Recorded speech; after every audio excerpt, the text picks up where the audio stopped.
Hi, Jack. This is great to be doing this. So for all our viewers out there, my name is Asim. I'm the co-founder of Give Asia and Giviki. I've had the pleasure of working with Jack for many, many years. He's the founder of World Toilet Organization, which has been doing phenomenal work in terms of increasing awareness about hygiene in Singapore as well as across the region, even globally now. So let's get into this. Jack, welcome to Meet the Givers. Thank you. Jack, I would firstly like to ask you, how did your giving journey start? Was this something you picked during childhood, or was it something that you got into as you entered the workforce? So I was a businessman when I was 24, simply because I failed the school system and didn't go to university. So I became a businessman, and by age 40, I have earned enough money to retire. So I sold the businesses and became a full-time volunteer on social work. So I haven't been drawing a salary for 23 years now, and this is the way I give back. I started the World Toilet Organization in 2001, that is 20 years ago, because I found that people are unable to talk about shit, poop, toilets. They feel that this is shameful, but actually they go to the toilet 6 to 8 times a day. And if we do not talk about something that is a culture, something you do every day, then we will have no improvement. And at that time, 2.6 billion people do not have access to proper sanitation.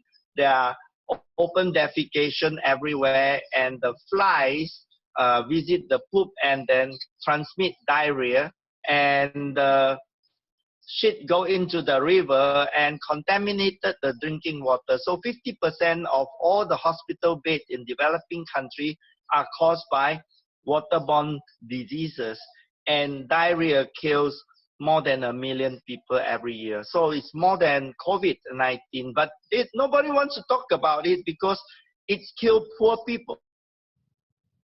That doesn't kill middle class people, it don't kill rich people. So I felt that since the subject is taboo, we can transform it into a media darling by calling it the WTO. Not the World Trade Organization, but the World Toilet Organization. The media love this humor, and in the beginning we looked like a joke, but eventually everybody knew that this is a very serious subject. And 13 years later, the United Nations General Assembly unanimously adopted our founding day, 19th of November, as the official UN World Toilet Day. That triggers out a lot of legitimacy that created Prime Minister Modi building 110 million toilets.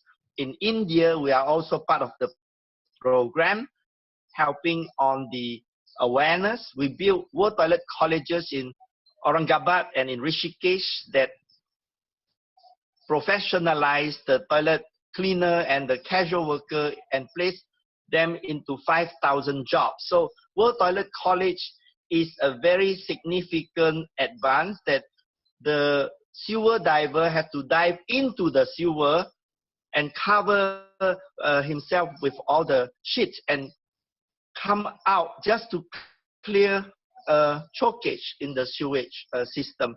Now we train them to use machine and how to clear it, and the first batch of machine was donated by Amitabh Bachchan, the famous actor. So in China, we are having rainbow school toilet. So the rural school are full of dry toilet, which is actually just a hole in the ground where you shit and you push it to the drain behind. And the students have to suffer all the flies flying around, and also they have to clean it themselves, and there is no partition in between the toilet holes. So we transform it by building flush toilet, and now we have built 15 of them in Henan province and created a lot of media publicity for models. And the Chinese Ministry of Education is looking to adopt this for all 243,000 schools in China. This is the impact of the World Toilet Organization. That's phenomenal, Jack. Thanks for sharing that. I would like to ask you, when you first had this idea, it was just an idea in your head, and now you have created a global movement out of it. What were some of the first things you had to do, and what were some of the first challenges you faced? Because I'm sure when you started talking about this topic, it was not a sexy topic. And I wonder if you can share with us how challenging it was in those early years. It was absolutely not challenging. It was very fun. All you have to do is to think on the flip side of the coin. So if you have the yin, you have to think of the yang. If you have the yang, you have to think of the yin. That's all. If you have a taboo subject called toilets or shit, nobody wants to talk about it. But if it becomes humorous, it's actually news, because anything that people don't talk about that affect their daily life becomes news. So we convert ourselves by calling ourselves the WTO, and the media call us the other WTO. And we reach out to 2 to 3 billion audience every year. For the last 20 years, we have been reaching out to massive audience. So you may imagine 3 billion audience is one Gangnam Style. And the Gangnam Style lasts 1 year and disappear. But we are a Gangnam Style every year.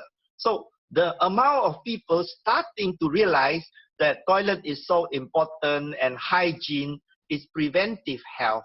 Now, COVID-19 has actually accelerated our awareness program. Now, every single person knows that hand washing is important. It is such a thing that we have been promoting, but people say, I know, but they don't wash. Now they wash because they know it is important for their survival. The world problem is that donors like to donate to hospital and doctors and nurses. But what is this? Is that hospital can only cure people after they are sick. And so the donor know how many people has been cured. And so they feel very happy with their donation. But the truth is, you should prevent people from going to the hospital. Just like as you can see in COVID, it costs so much. And the real pricing of the people who are saved by preventive health cannot be quantified. And therefore the donor says, since I don't know the effect, even if everybody is saved by preventive health, we still don't get to know how many did we save.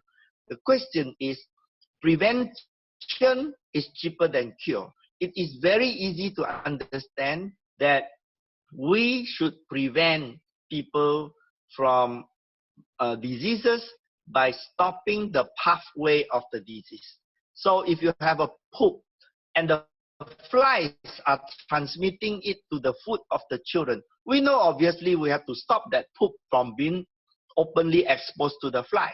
That is so clear to me, but it is not clear to the donor, right? If we have a river that has clean water, it is clear that we should not put shit into the water and put so much of it that the water cannot be drank anymore, cannot wash clothes, cannot use, cannot bathe. It's clear, but the donor need to understand prevention is cheaper than cure, and therefore supporting the work of World Toilet Organization as the global voice of sanitation is important. Imagine if we don't exist, they will still not talk about toilets. They will still not talk about hygiene. And this is the issue that we have to address. Yeah, at Giviki, we are proud to be working with you. So I would just make a shout out that if there's people watching, please go to World Toilet Organization, worldtoilet.give.asia, and then you can become a monthly supporter for the work that World Toilet Organization is doing. And to your point, Jack, I think you brought up a very good point that prevention is better than cure. And what you are doing is long-term philanthropy. You are building in the systems, you are creating the awareness so that we don't find ourselves in a situation where we have to witness loss of lives and loss of livelihoods, because we understand that a lot of people, they get sick through such waterborne diseases, and then their whole livelihood crumbles because they don't have the budget for these kind of healthcare costs. Uh, Jack, can you share with us some stories where communities have been transformed, where individual lives has been transformed, so that we can also visualize how your work plays out? So in the 2001, when we first started, there are 2.6 billion people who don't have access to proper sanitation.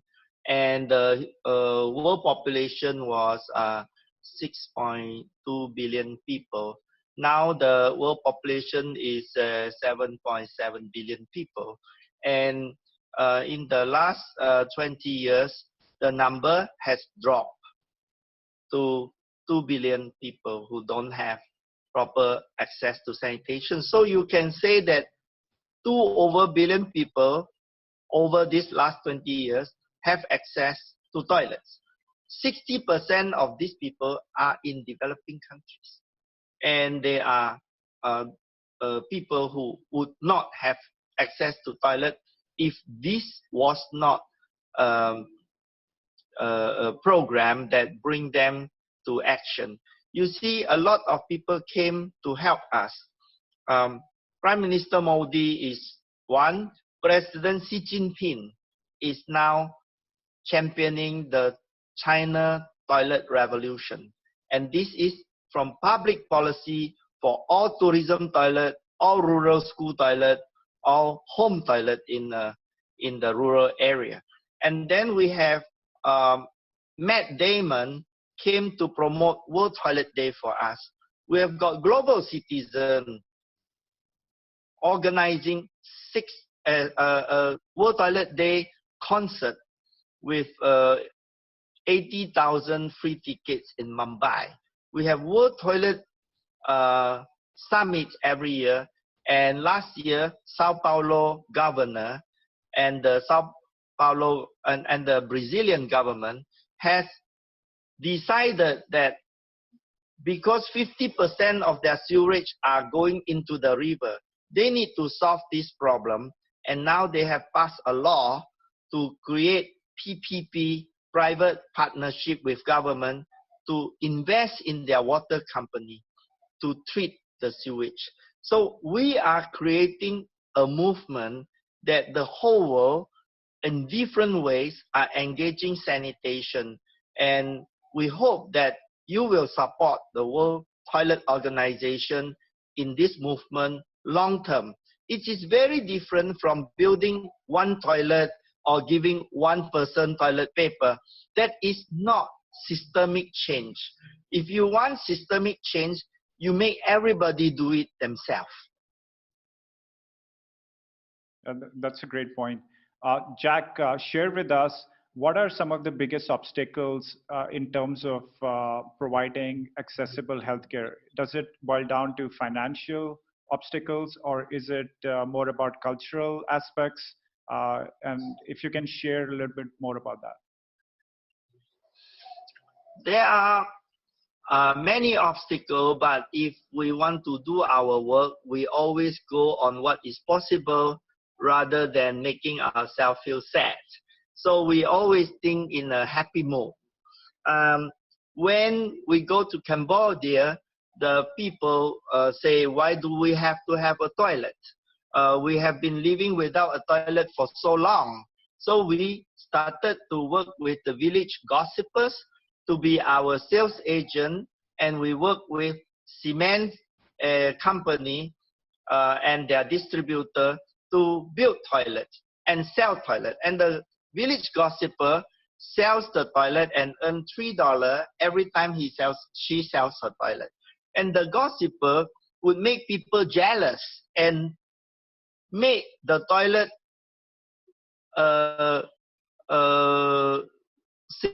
a symbol of a wealth and an object of desire. So the moment they can create jealousy, people start to build toilet and they have money.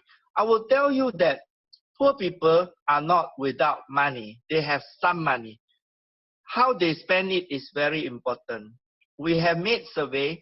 They gone to spend a lot of money on festivals, on New Year, on God's birthdays, and they spend a lot of money. They also spend a lot of money on snacks, alcohol, tobacco, gambling. They do irrational prioritization of their money. So what we want to do is, as far as possible, to get them to pay for their own toilet rather than to give them toilet, because if you give them toilet, they may not maintain it. If they pay for it, they own it, and they always have to own their problems. And the World Toilet Organization introduce and replicate all these successful models that are already out there by other social entrepreneurs and get them to copy these ideas and build it themselves. You see, Prime Minister Modi built 110 million toilets, but maybe 50% of it is not going to be used because culturally, they still don't feel they own it. So this is another big work that we have to do to create the toilet as a status symbol in India and to break the cultural barrier. So we started working with some swamis in Rishikesh, Chidanand Saraswati, and he promoted it through the Hindu religion, which formerly doesn't have much to talk about toilet. Now, the swamis and all the religious leaders, they are focusing on sanitation. Similarly, we work with the church and we work with the mosque in Bangladesh. The imams, they are challenging each other to show off how many toilets is built among their followers. So these are the things. We are not religious. We are using everybody according to how they can help. And our mission is people get toilet, have health and quality of life. Yeah, that's great. I think what you're doing is amazing because I've been following your work. And it seems to me like in India, you work with a lot of Bollywood celebrities, you work with the government, you also work with religious and influencers to get the message out there. And I wonder if you can share any lessons that other charities or change makers can learn from how you engage with such thought leaders. So when you are doing social work, don't be too focused about your own image. Focus on the mission. In our case, when we make people laugh, they listen. And at first, I look like a clown, looks like an idiot. But in the end, the mission is achieved. And they know that there is methods in the madness. And I would like wrap myself with toilet paper or do a movie about toilet. And now this movie called Mr. Toilet, the world #2 man, is getting very popular. We have 70,000 viewers now. So I think that the first lesson is forget about yourself. You are not important. The mission is important. And a lot of change makers are very concerned about their self-image. I think this is the first thing to get rid of. If you are focused on the mission, you are the facilitator and you are not the hero. You get all the other people to join in either by volunteering or doing it themselves, be the leaders or donors. It doesn't matter. You can even support by in-kind donation. Need not be money. Money is also useful, but everybody is invited to walk on a beautiful journey with you to a beautiful future where everyone is getting quality of life and better than before. So if you are able to think like that, You get rid of yourself, because if you are the most important, you become the obstacle to your mission. That's a very good point, Jack. Thanks for sharing that. I think it's definitely something which, yeah, change makers can learn from. What is your filters or criteria for onboarding volunteers? What are the qualities you look for? How do you know whether a volunteer would be the right fit for your organization? There is no right fit. They come as they are. If they have a certain talent, and volunteers come in multi-talent, the only thing that is needed is they come with their heart. If they are committed to do something, they do not come and disappear. There are always people who got very excited for a while, and then suddenly you call them and they are busy, and they say, oh, I'm so sorry, I have to give up. Well, if you are like this, please do not even start. But if you start, then do not stop. Because if the volunteer come with their heart, there will always be something they can do.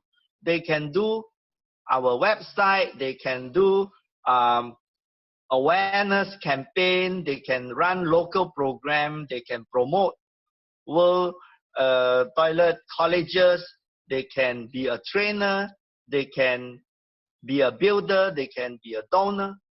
Everything they can do, but they have to come with their heart to start. That's the only criteria, is love. That's great. That's great. And Jack, what is your thoughts on people who are running social enterprises and they have like a dual mission, which is social mission as well as financial sustainability. They are also looking at social enterprise as a mean of achieving sustenance and their livelihood. How do they go about balancing these two expectations, I guess, that they have from the social enterprise? The first thing to do is to run at very, very low overheads, so you do not end up with stress and a high burn rate. You have to use as much volunteer as possible. You have to think not to spend money. If you want to spend money to buy something, can you get a second-hand one donated to you for free? If you have to employ somebody, can you get a volunteer to do it for free? And if you think free, you will have still a small group of people, and the rest can be run by themselves. So in doing so, you then cannot think about absolute control, right? You have to give people the problem and let the people own the problem and run it themselves. So if you do it like that, your cost will not be too high. I have seen a lot of NGO that employ 50% of their staff to do fundraising. That itself is self-defeating. You lost 50% of your time and overhead just to raise money to pay for this half of your people. So I think it's better to make people do things for other people by themselves. Secondly, is that the mission is more important than you, and therefore if the mission is always there, you behave like you are the mother of the baby. You never give up.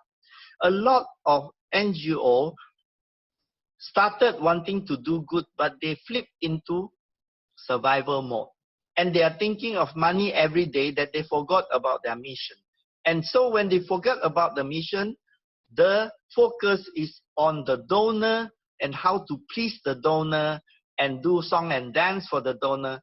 But the main mission is actually what you should do. The donor should be there to support you rather than consume your time and energy to please them. So I think these are very important education even for the donor. How do you think we go about this process? Because this process of educating donors about the importance of supporting systemic changes rather than supporting immediate and short-term and more, tangible, I guess, causes. How do we make that shift in mindset, so that we are trying to, as you said, we are trying to find prevention rather than we are always spending resources on the cure. So everybody knew that teaching to fish is more sustainable than giving a fish. So this message is already free advertisement, and we just have to keep on emphasizing on this. You see, sometimes I see donation and I look at it and I think they are playing my guilt. This is kind of like emotional blackmail. If they show a pathetic child, especially a female child, and then they ask you, give me the money or the child die, I think it is kidnapper language. What we should do is to aspire that this child grow up to become a useful person. And we should have language that aspire them not to look poor, not to remain poor, but to get out of poverty. And the only way they can get out of poverty is we help them do it themselves. We got to help them with skills to create a livelihood. We have to invest in micro enterprises, and we have to help people help themselves.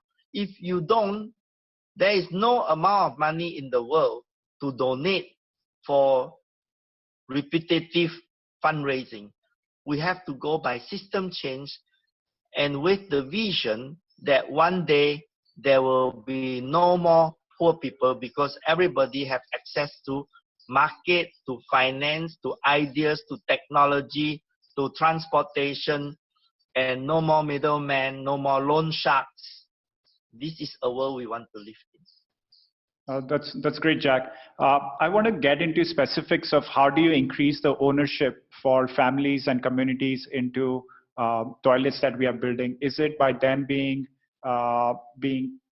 paying for it, or in labor, or in financial resources? What are some of the ways we can go about doing that? You can do it in any way.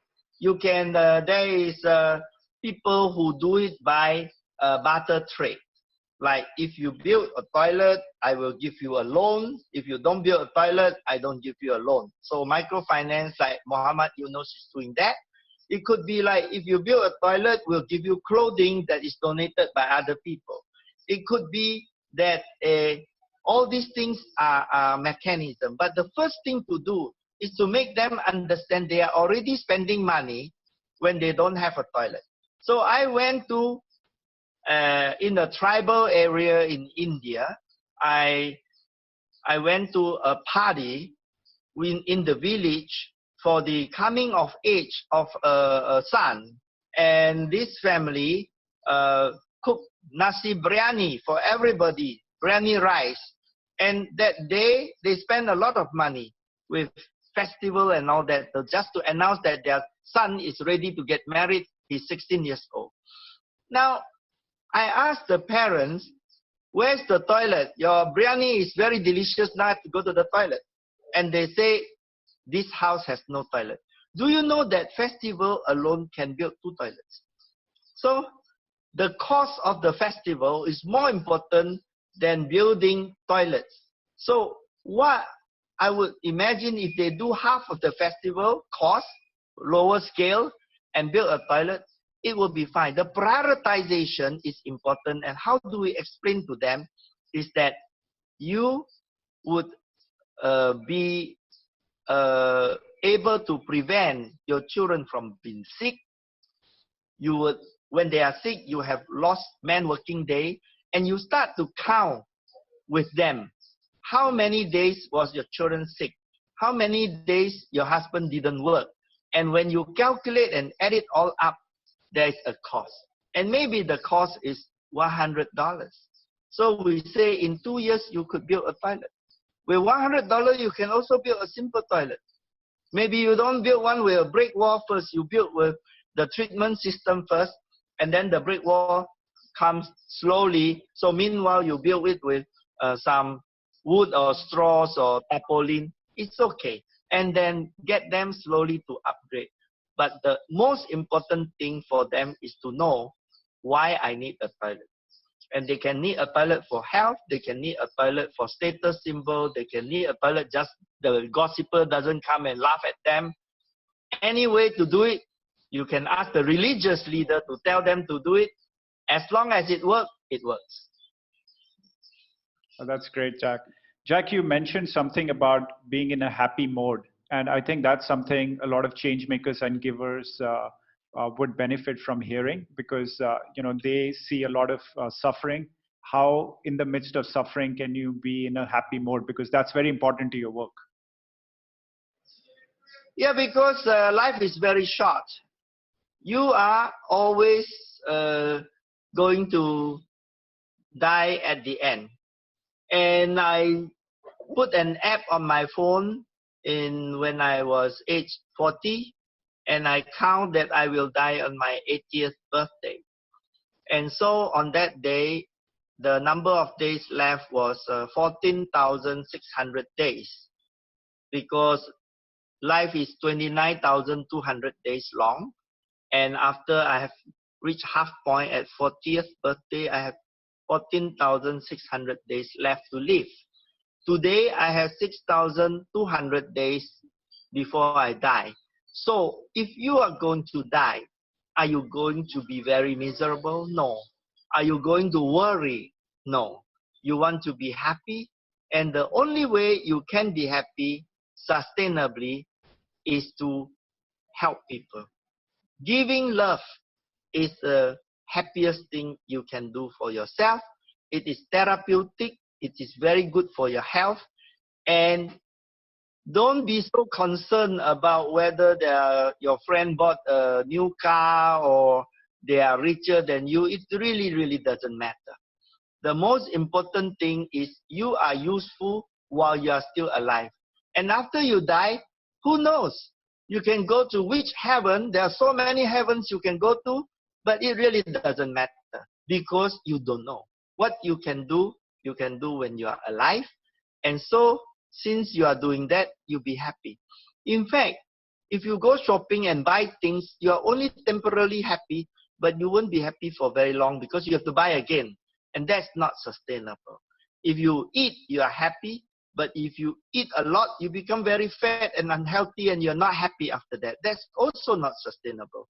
The most sustainable happiness is to love people and to act and give them help.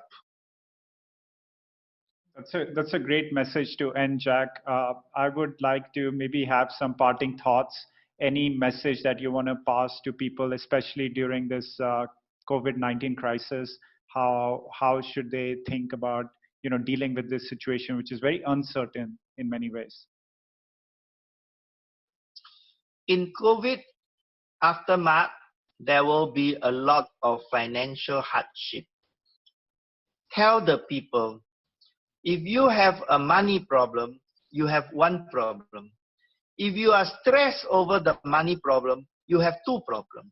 Do you want to have the second problem, or just remain at the first problem? Because if you are stressed, it is because you choose to be stressed. So don't be stressed. Be happy like Jack said. Solve that one problem and don't create a second or third problem. Because when you are stressed, you make other people stressed. When you are focused on the solution, you will find the solution. Human beings are resourceful. So don't weaken yourself with mental health issue. You can lose money, but don't lose your mind.